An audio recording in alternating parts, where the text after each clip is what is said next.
Bismillahirrahmanirrahim. Assalamualaikum warahmatullahi wabarakatuh. Selamat siang, salam sejahtera bagi kita sekalian. Shalom, salve om swastiastu, namo buddhaya, salam kebajikan, rahayu rahayu. Yang saya hormati Wakil Presiden Republik Indonesia, Saudara Gibran Raka Buming Raka.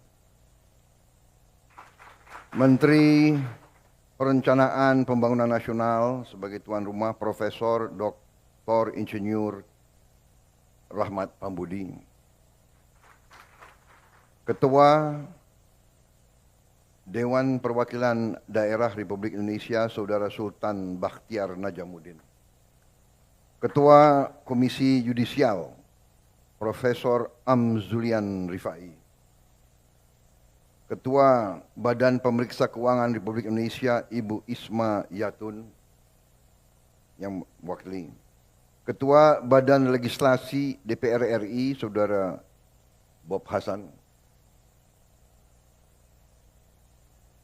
Para Menteri Koordinator, para Menteri dan Wakil Menteri Kabinet Merah Putih, para kepala badan, kepala lembaga pemerintahan, Jaksa Agung, Kepala BIN, Kapolri, Panglima TNI, Gubernur Lemhanas, Gubernur Bank Indonesia, Ketua KPK, Ketua BPKP, Ketua PPATK yang saya hormati, para gubernur dan pejabat gubernur, para kepala Badan Perencanaan Pembangunan Daerah, Sekretaris Daerah Provinsi, Bupati, Wali Kota, dan dari seluruh Indonesia, serta para rektor yang hadir secara langsung maupun melalui video conference.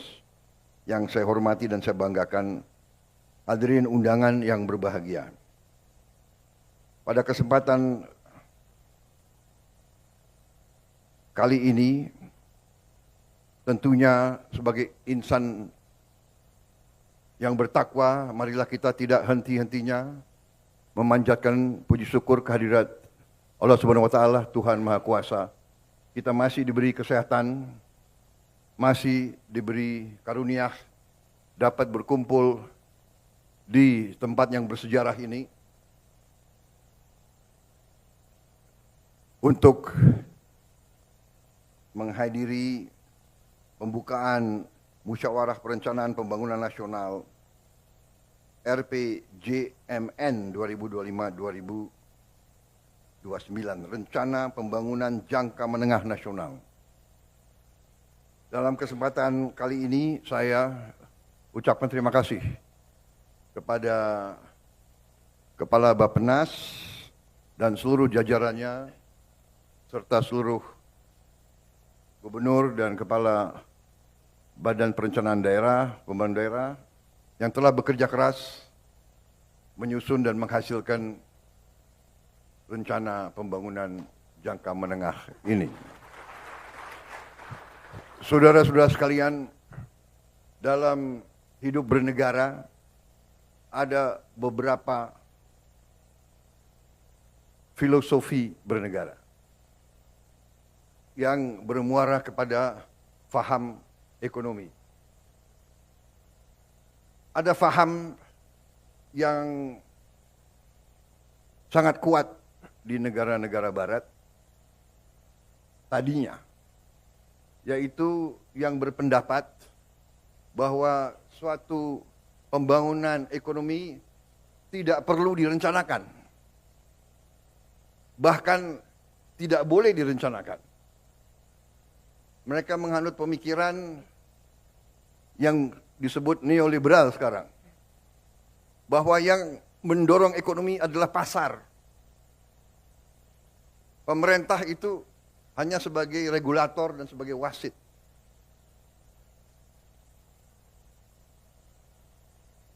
Bangsa Indonesia dalam Undang-Undang Dasar 1945,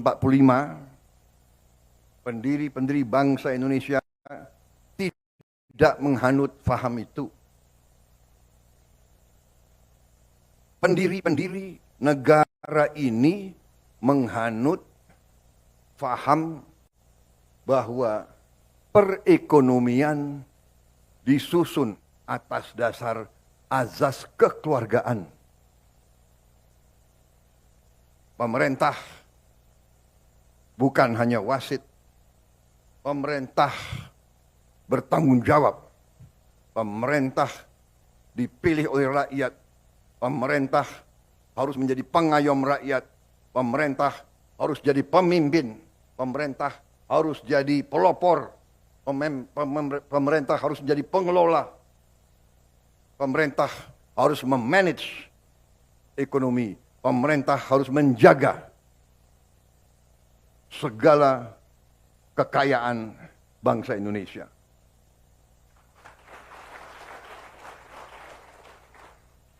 Saudara-saudara, dalam pemahaman ekonomi yang kita sekarang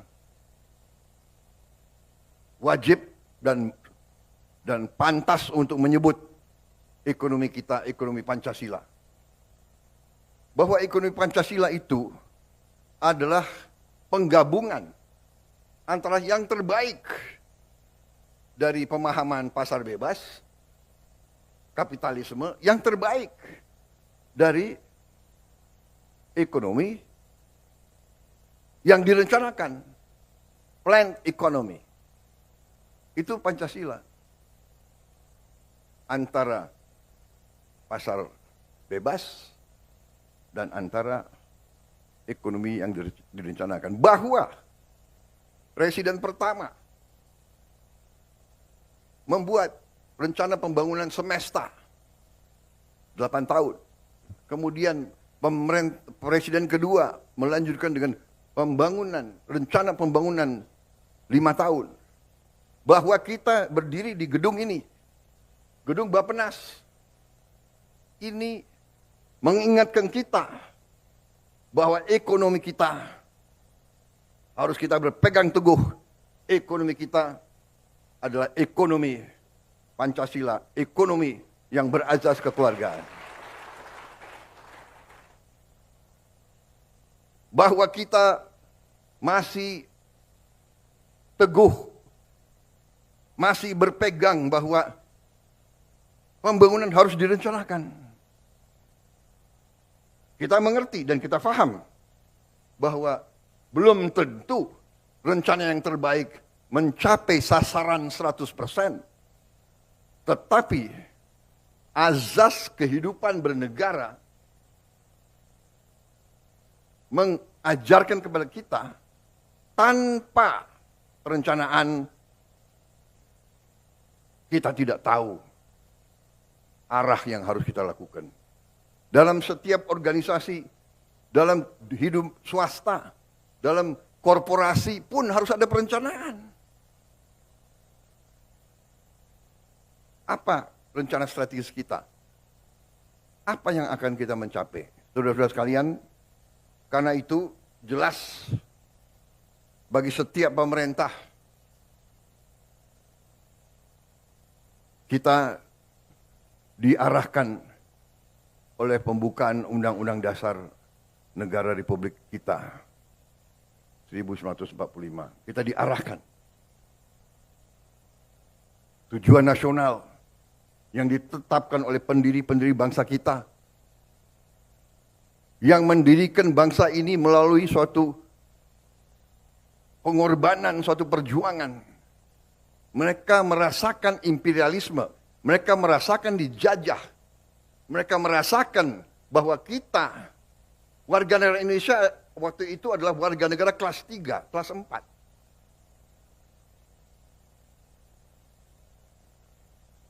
Tujuan nasional pertama, azas perlindungan, melindungi segenap bangsa Indonesia dan seluruh tumpah darah Indonesia. Melindungi. Saya disumpah, Saudara Wakil Presiden disumpah untuk menjaga, menjalankan Undang-Undang Dasar. Saya harus melindungi, pemerintah yang saya pimpin harus melindungi segenap bangsa Indonesia dan seluruh tumpah dari Indonesia. Dan saudara-saudara sebagai bagian dari pemerintah, saudara-saudara sebagai anak bangsa Indonesia, di bidang masing-masing, di eselon masing-masing, punya tanggung jawab untuk menjalankan Undang-Undang Dasar ini. Kita harus melindungi rakyat kita. Melindungi dalam arti yang lengkap, dalam arti komprehensif, dalam arti yang menyeluruh. Melindungi secara fisik. Melindungi secara fisik artinya rakyat kita harus cukup makan.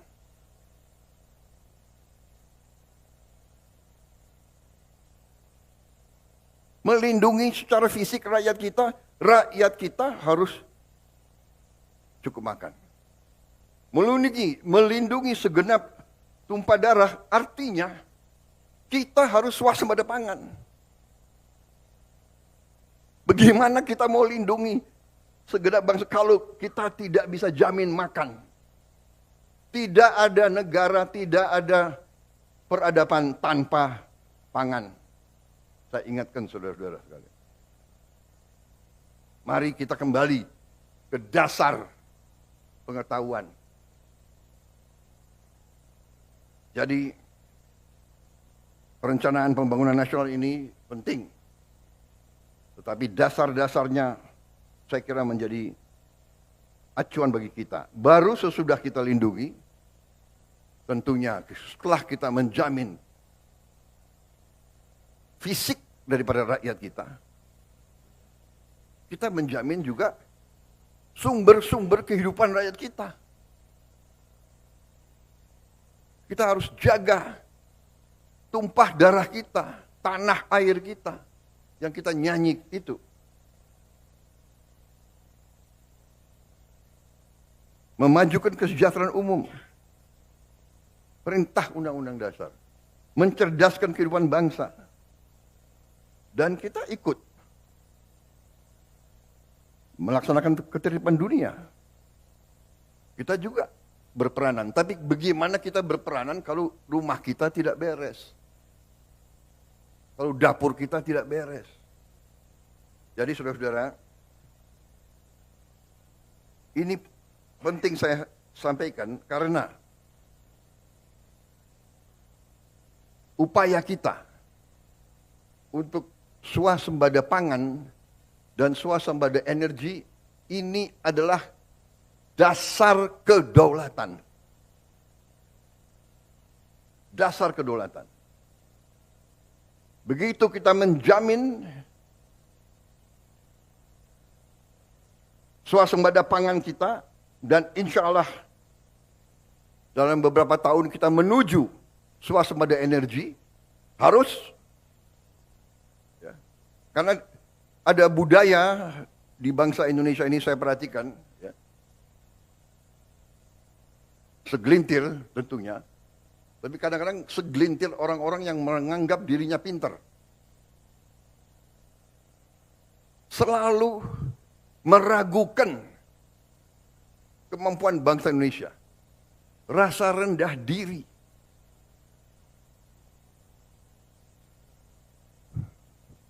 Punya gelar profesor. Sekolah di mana-mana yang terkenal. Tapi mentalnya masih mental rendah diri. Apa yang dilakukan bangsa sendiri selalu jelek. Belum kita bekerja sudah mulai nyinyir. Gitu. Ini, saudara-saudara, pemerintah yang saya pimpin tidak ragu-ragu. Kita berpegang kepada Undang-Undang Dasar 45. Kita berpegang kepada cita-cita pendiri bangsa Indonesia. Kita berniat baik, kita ingin memimpin bangsa ini dengan pemerintah yang bersih. Itu keinginan kita. Dan itu tekad kita. Dan insya Allah, dengan kehendak dan tekad yang baik, insya Allah kita akan mencapai. Indonesia harus mempunyai pemerintah yang bersih. Indonesia harus memiliki pemerintahan yang bersih.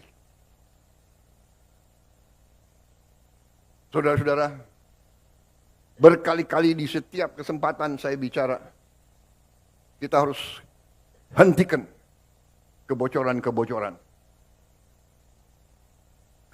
Menghentikan. Dan sekali lagi saya ingatkan, aparat pemerintah sangat menentukan. Aparat pemerintah sangat menentukan kebocoran-kebocoran untuk dihentikan. Penyelundupan dari luar ke dalam. Penyelundupan dari luar ke dalam adalah membahayakan kedaulatan Indonesia. Penyelundupan tekstil mengancam industri tekstil kita. Mengancam kehidupan ratusan ribu pekerja kita.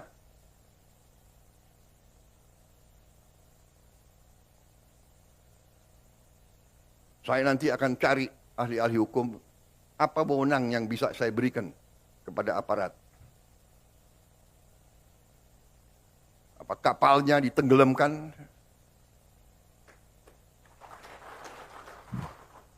Tolong para profesor di pemerintah saya itu tolong kasih saya ya masukan. Nanti saya dibilang nggak ngerti hukum lagi. Tapi kalau dia mengancam kehidupan rakyat Indonesia, kalau perlu kita tenggelamkan kapal-kapal itu. Dan saya mohon ya, kalau sudah jelas melanggar, jelas mengakibatkan kerugian triliunan, ya semua unsurlah. Terutama juga hakim-hakim, ya vonisnya jangan terlalu ringan lah.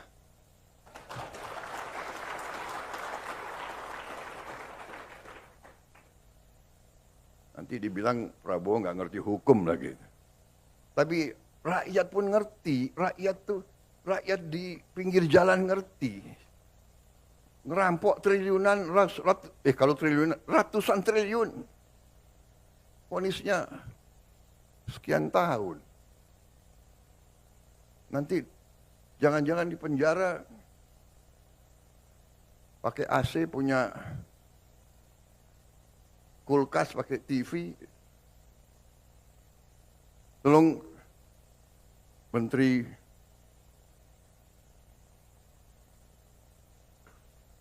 Pemasyarakatan ya, Jaksa Agung naik banding nggak? Naik banding ya? Naik banding. Vonisnya ya 50 tahun begitu kira-kira itu.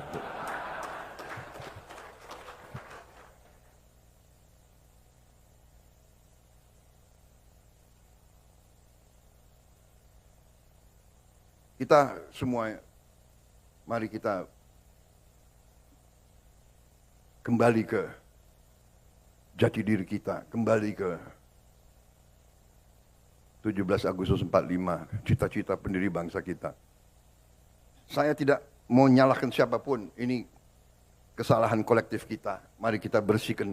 Makanya saya katakan, aparat pemerintahan kita gunakan ini untuk membersihkan diri, untuk membenahi diri sebelum nanti rakyat yang membersihkan kita. Lebih baik kita bersihkan diri kita sendiri.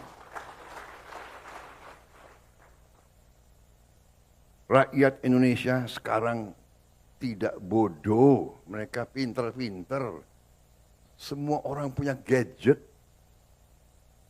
Sudah lain, ini bukan 30 tahun yang lalu, ya kan? Ini bukan 20 tahun yang lalu. Jadi saudara-saudara, Musreng Bangnas ini saya gunakan kesempatan ini untuk tadi ucapan terima kasih, dan ada kesempatan untuk diperbaiki, saya kira ya kan, masukan dari daerah-daerah, dan juga saya minta kebesaran hati, kebesaran jiwa kita semua. Rakyat saya yakin akan sabar rakyat kita rakyat yang baik. Mereka mengerti siapa yang di atas jalan yang benar, siapa yang tidak di atas jalan yang benar. Saudara-saudara sekalian.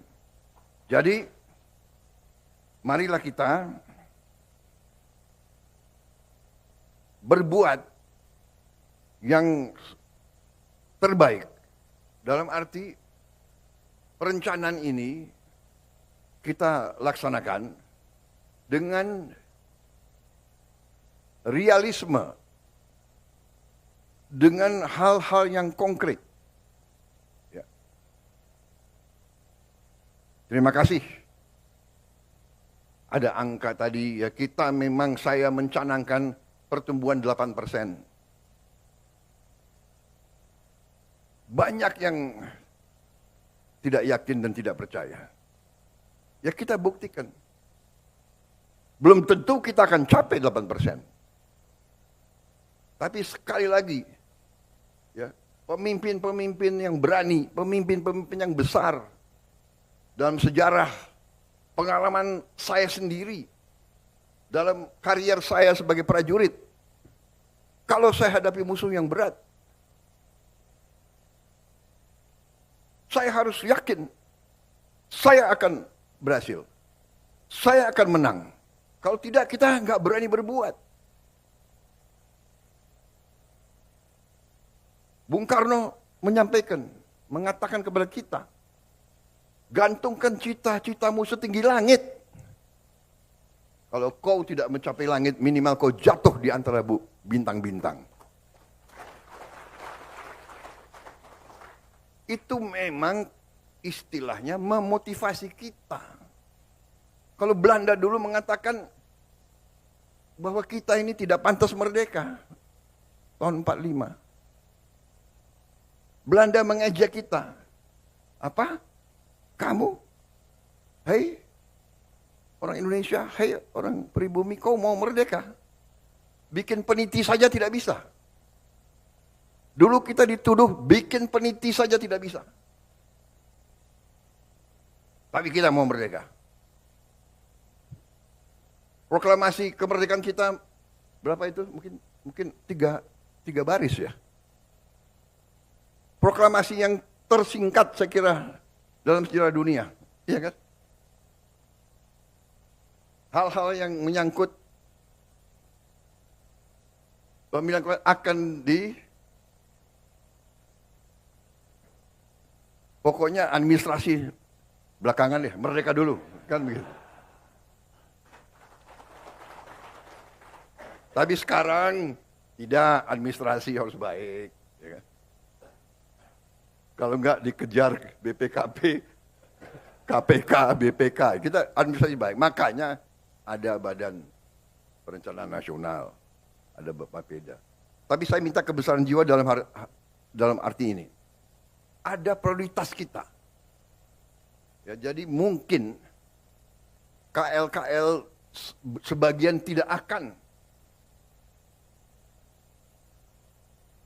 mendapatkan anggaran yang dicita-citakan. Saat ini, nanti kita lihat perkembangannya. Ya, jangan ganggu Menteri Keuangan terus. Karena Menteri Keuangan itu bertanggung jawab pada saya. Waktu saya Menteri Pertahanan, selalu saya dibatasi oleh Menteri Keuangan.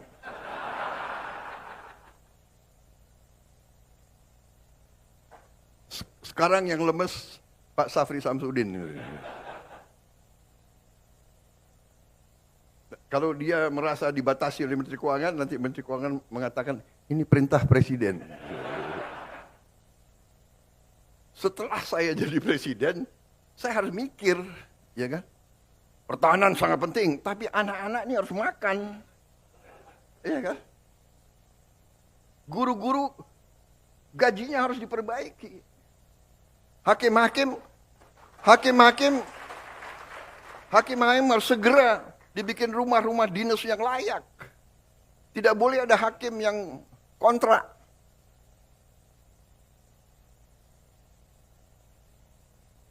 Menteri Perumahan ngangguk-ngangguk. Terima kasih Menteri Perumahan.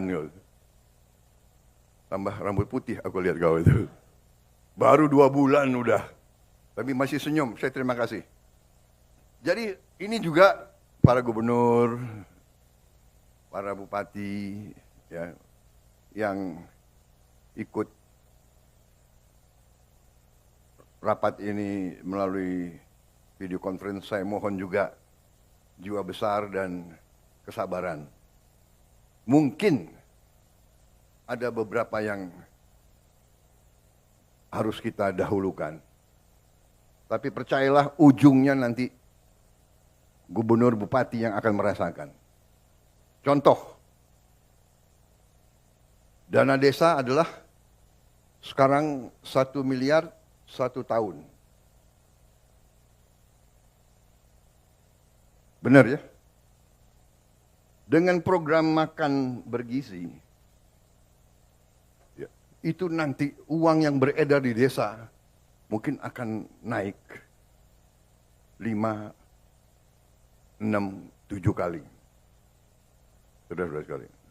Jadi bukannya kita akan tambah, tapi melalui mekanisme yang kita yakin harus sampai ke sasaran. Harus sampai ke sasaran. Dan untuk seluruh aparat, seluruh eselon, ya, budaya markup, budaya penggelumbungan proyek dan anggaran itu adalah korupsi.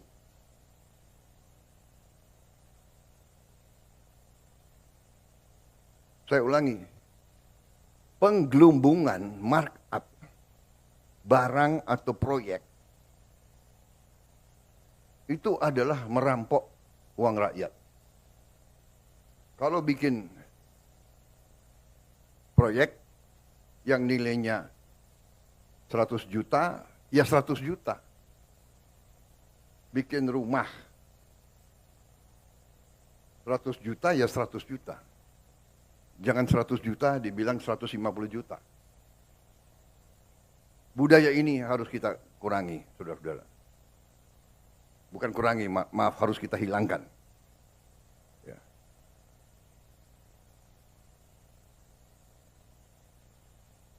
Saya tidak akan ulangi angka-angka, saudara sudah sering dengar ceramah saya, ya, apa itu ICOR, incremental capital output ratio kita terlalu tinggi.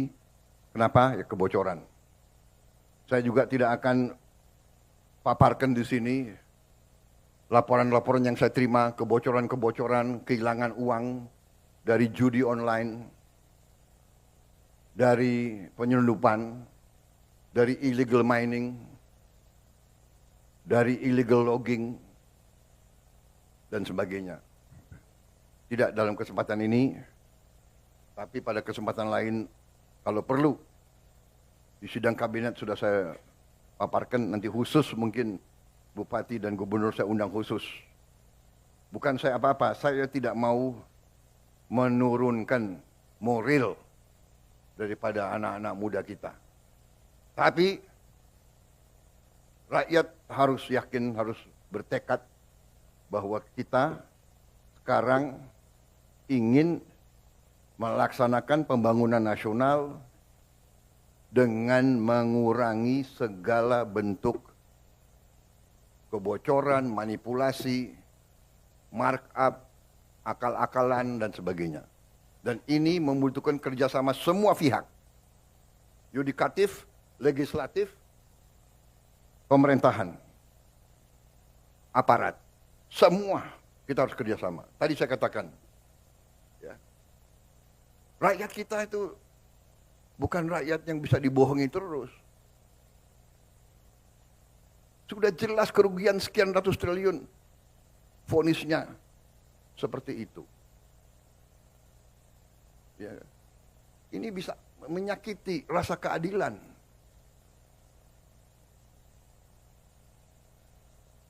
Ada yang curi ayam dihukum berat, dipukulin. Saya kira demikian yang ingin saya sampaikan, saudara-saudara. Terima kasih. Musrem Bangnas laksanakan dengan sebaik-baiknya. Terima kasih para gubernur, saudara-saudara adalah pemimpin yang paling dekat sama rakyat. Saudara yang paling dekat, para bupati yang paling dekat, yang paling tahu masalah. Insya Allah dengan kita ngelola dengan baik, penghasilan untuk negara akan baik, real, dan tidak terlalu lama. Ya. Kita dengan tadi program digitalisasi, dengan e-government, dengan e-katalog, dengan GovTech, kemungkinan untuk penggelembungan yang gila-gilaan sudah sangat sulit. Sudah sangat sulit. Di semua KL kita akan melihat nanti hasilnya. Demikian yang ingin saya sampaikan, saudara-saudara sekalian. Saya optimis,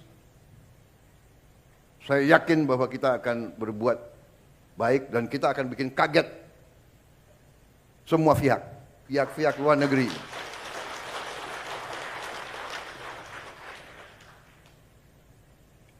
Saya malah ditantang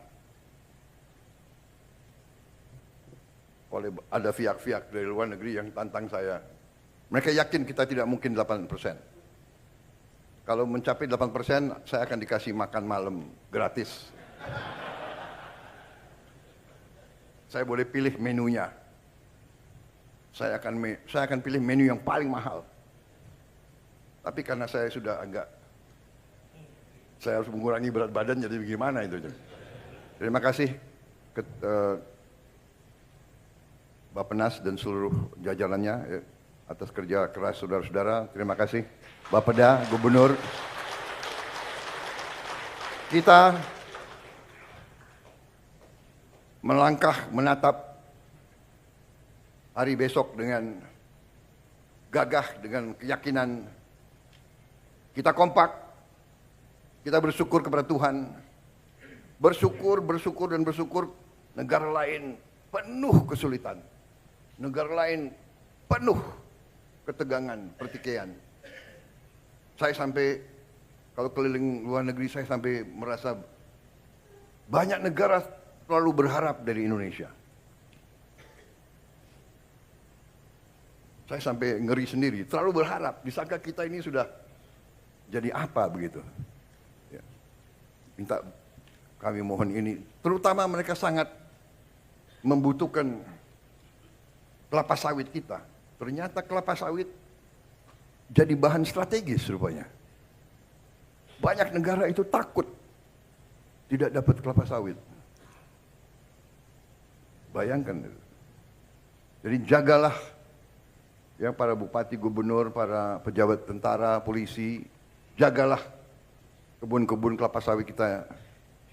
Di mana-mana itu aset negara. Dan saya kira ke depan kita juga harus tambah tanam kelapa sawit, nggak usah takut. Apa itu katanya apa? Membahayakan apa itu deforestation, ya kan? Namanya kelapa sawit ya pohon, ya kan? Betul nggak? Kelapa sawit itu pohon, ada daunnya kan? Ya dia keluarkan. Oh, dia menyerap karbon dioksida. Dari mana kok kita dituduh? Ya kan? Yang boten-boten aja itu orang-orang itu. Jadi kita baik-baik aja, kita tidak, bahkan mereka bingung waktu mereka mau apa tuh?